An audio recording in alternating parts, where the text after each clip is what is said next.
அந்த Connemara hotel தங்குற போது அங்கேருந்து தான் கோட்டைக்கு போயிட்டு வருவார்.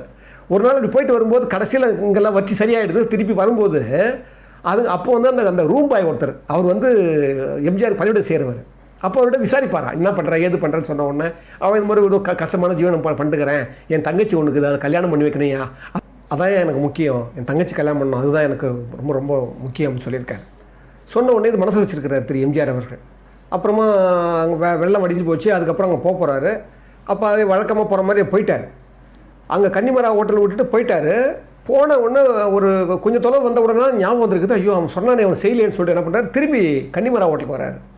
வந்த உடனே அங்கே இருக்க மேனேஜர்ஸுக்கு அந்த மேனேஜ்மெண்ட்டுக்கெல்லாம் என்னடா திருப்பி சிஎம் வராரு, ஏதோ பிரச்சனை ஏதாவது விட்டாரா இல்லை ஏதோ பிரச்சனை ஆகிடுச்சான்னு சொல்லிட்டு எல்லாம் அப்படியே ஒரு பரபரப்பாக வந்து இருக்கும்போது அந்த தம்பி கூப்பிடுங்கன்னு சொல்லி என்ன பண்ணார், நேராக அந்த தம்பியை போய் கூப்பிட்டு அந்த தம்பி தனியாக கூப்பிட்டு போய் அவர் கையில் 50,000 பணம், அந்த காலத்தில் 82-83 50,000 பணம் கொடுத்து, இந்த உன் தங்கச்சி கல்யாணம் பண்ணி வச்சிரு.